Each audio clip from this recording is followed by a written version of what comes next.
సామాన్యుడు ఎన్నికలు ఈ పదాలు మర్చిపోవడం కరెక్ట్. ఈ ఎన్నికలు నేర్పుతున్న పాఠం అదే. వైఎస్ఆర్ కాంగ్రెస్ పార్టీ అత్యంత ధనవంతులకి సీట్లు ఇచ్చింది, అయితే ధనం లేనటువంటి వాళ్ళకు కూడా ఇచ్చింది.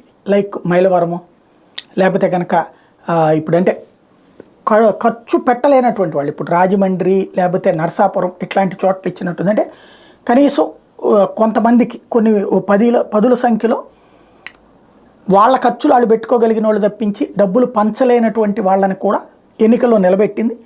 ఆ డబ్బులు ఖర్చు పెట్టుకునే వ్యవహారం మీద పార్టీ అధిష్టానం చూసుకుని మీరు జనంలో తిరగండి అని చెప్పింది. కొంతవరకు బెటర్ వాళ్ళు, అంటే జగన్ సంపాదించుకున్నాడని వీళ్ళు అంటారు కదా, ఆ సంపాదించుకున్న దాంట్లో తీసి ఖర్చు పెట్టడానికి సిద్ధంగా ఉన్నాడు.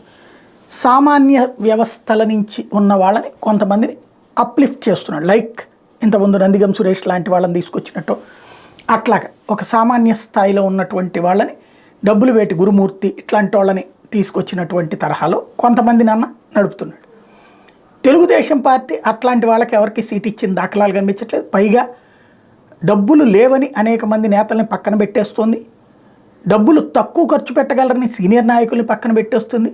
డబ్బులు ఉన్నటువంటి వాళ్ళని చెప్పేసి ఎన్ఆర్ఐలను తీసుకొచ్చింది. ఇప్పుడు ఫర్ ఎగ్జాంపుల్ ఆలపాటి రాజా దశాబ్దాలుగా పార్టీని నమ్ముకున్నటువంటి వ్యక్తి, గుంటూరు ఇచ్చేయచ్చు. కానీ ఆలపాటి రాజా 100 కోట్ల లోపు ఖర్చు పెట్టగలడు, 60-70 కోట్లు. అదే పెమ్మసాన్ అయితే 200-300 కోట్లు ఖర్చు పెట్టగలడు. కాబట్టి ఆయనకి ఇచ్చేసేయండి. పార్టీ నమ్ముకుని ఉన్నటువంటిది లేదా పార్టీ అనుభవం ఉన్నటువంటి రాజా కంటే ఇతను బెటరు. డబ్బు అట్లాగే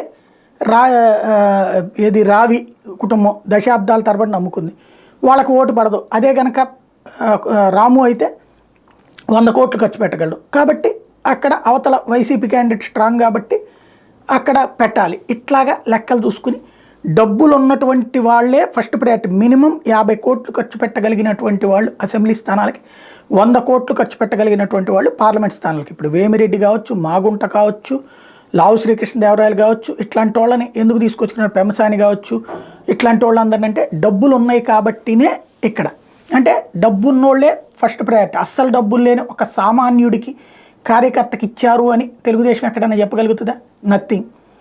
అదే సందర్భంలో అంటే జగను 100కి 95% డబ్బున్న వాళ్ళకి ఇచ్చి ఒక 5% మందికి తను ఖర్చు పెట్టుకుని చేపిస్తున్నాడు. ఇక్కడ 100కి 100 మంది డబ్బు ఉన్నటువంటి వాళ్ళే. అందులో 2-3 డబ్బు ఉన్నోళ్ళు ఉంటే అందరికంటే ఎక్కువ ఎవరు ఖర్చు పెట్టగలరో వాళ్ళకి. ఇకపోతే మూడవది వచ్చేటప్పుడు జనసేన. అంతకుముందు సామాన్యుడు ఎందుకు వెళ్ళకూడదు అసెంబ్లీలోకి అని ప్రశ్నించినటువంటి మనిషి స్వయంగా పవన్ కళ్యాణ్ మన దగ్గర డబ్బులు ఉందా, ఖర్చు పెట్టగలమా, డబ్బులు లేకపోతే ఎట్లా సాధ్యం ఎన్నికల్లో రావడం, కనీసం 10 కోట్లు. ఒకప్పుడు జీరో బడ్జెట్ పాలిటిక్స్ నుంచి నేను అట్లా ఎప్పుడు అనలేదు. 10 కోట్ల రూపాయలు మినిమం ఖర్చు పెట్టలేకపోతే ఎట్లా, భోజనాలు పెట్టలేకపోతే ఎట్లా, మిగతా డబ్బులకు సంబంధించి పంపిణీ సంగతి ఎవరిదాళ్ళు చూసుకోవాలి అన్నటువంటి. అంటే డబ్బు లేకపోతే అక్కడ సీట్లు. ఇప్పుడు సానా సతీష్కి ఎందుకు అన్నారు కాకినాడ అంటే డబ్బులు ఉన్నాయి కాబట్టి. బాలశౌరికి ఎందుకు అన్నారు మచిలీపట్నం, డబ్బులు ఉన్నాయి కాబట్టినే. బొలిశెట్టికి ఎందుకు ఇవ్వట్లేదు, డబ్బులు లేవు కాబట్టినే. శివశంకర్కి ఎందుకు ఇవ్వట్లేదు, డబ్బులు లేవు కాబట్టినే. అదే సందర్భంలో డబ్బులు ఉన్నటువంటి మహేష్కి ఇస్తున్నారు, కానీ సరే అతను కష్టపడ్డాడు, 2 కూడా ఉన్నది, అతను ఒప్పుకోవచ్చు. బట్ డబ్బులు కనీసం 50-60 కోట్లు ఖర్చు పెట్టేవాళ్ళు, కనీసం 15-20 కోట్లు ఖర్చు పెట్టే వాళ్ళకి మాత్రమే దొరుకుతుంది. టోటల్గా చూస్తే నెక్స్ట్కి ఇక అసలు డబ్బు లేకపోతే ఆంధ్రాలో రాజకీయాలకి పనికిరారు. ఇది తేలిన నిజం.